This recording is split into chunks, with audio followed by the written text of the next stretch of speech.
आइए मिस्टर बजाज, बैठिए। नमस्कार सर। कहिए क्या बात है सर, आपने हमें बुलाया है? आपसे कोई जरूरी बात करनी थी, इसलिए आपको यहाँ बुलाया है। जी कहिए क्या बात है? क्या प्रदीप ने कोई शरारत की है स्कूल में? जी नहीं, ऐसी कोई बात नहीं है। दरअसल हमारे स्कूल ने एक नया नियम बनाया है जिसके बारे में आपसे बात करना जरूरी था।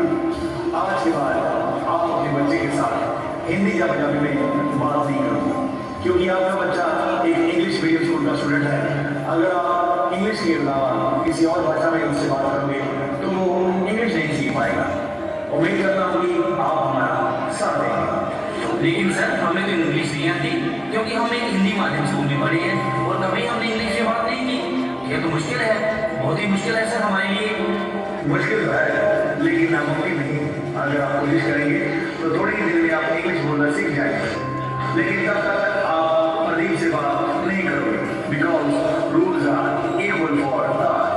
सर हम मानते हैं कि हमें इंग्लिश नहीं आती, इसीलिए हमने अपने बच्चे को स्कूल में दाखिल करवाया था ताकि वे हमसे बेहतर एजुकेशन प्राप्त कर सकें और जिंदगी में कामयाब इंसान बन सकें।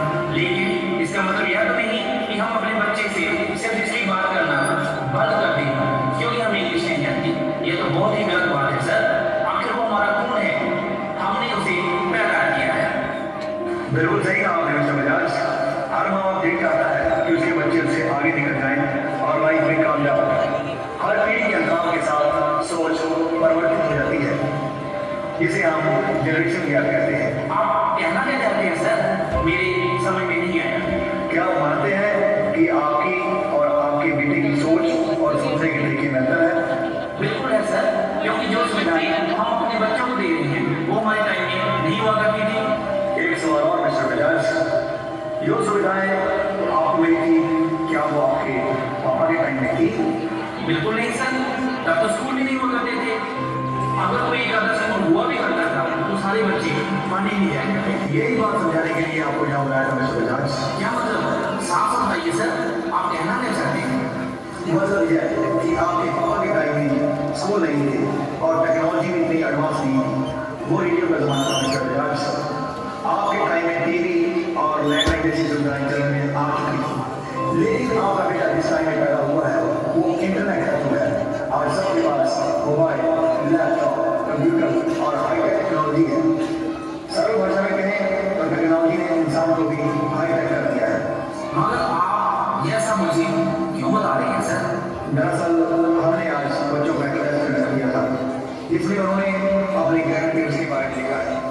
लेकिन आपके बेटे प्रदीप ने जो लिखा उसने मुझे अंदर तक जोड़ दिया। इसीलिए मैंने फोन करके आपको यहाँ बुलाया मिस्टर बजाज। आप खुद ही पढ़िए।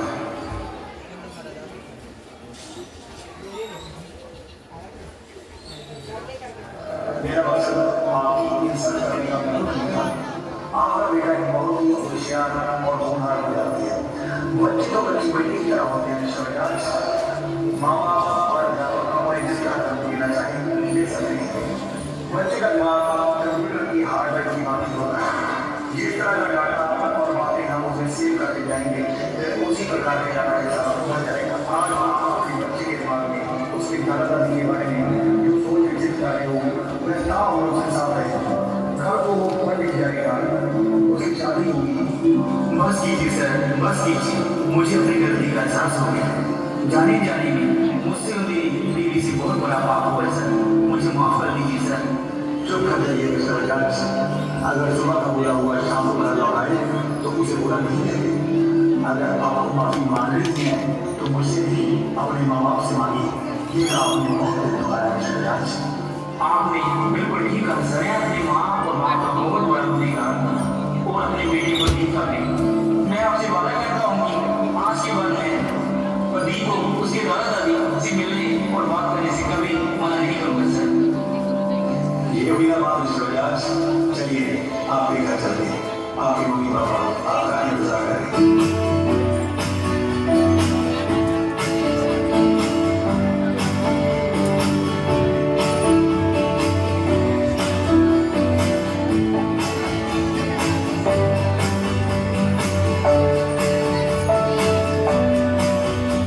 पिताजी, मैंने अपनी गलतियों से आप दोनों को बहुत दुख पहुंचाया है, लेकिन मुझे एहसास हो रहा है कि मैंने आपकी और प्रदीप की खुशियों को नज़रअंदाज किया।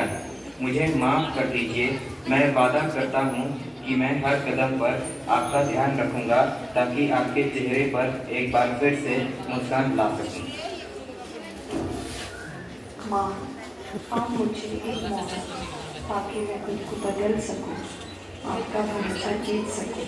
मैं अपने गलत व्यवहार के लिए बहुत शुक्रिया। मुझे माफ किया।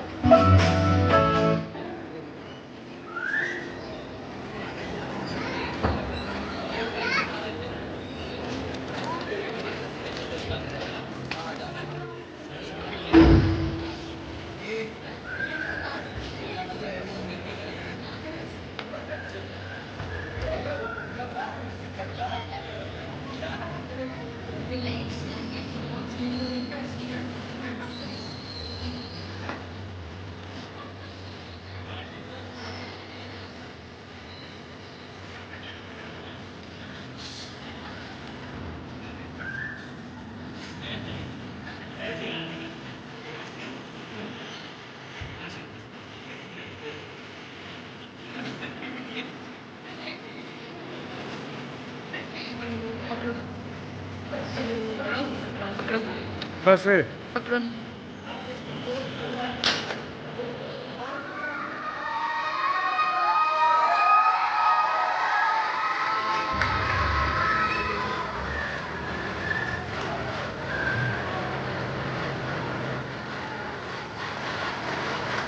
हमारे साथ लोगों को माफ करते हैं, बहुत गुस्से में होकर भी हमें प्यार देते हैं।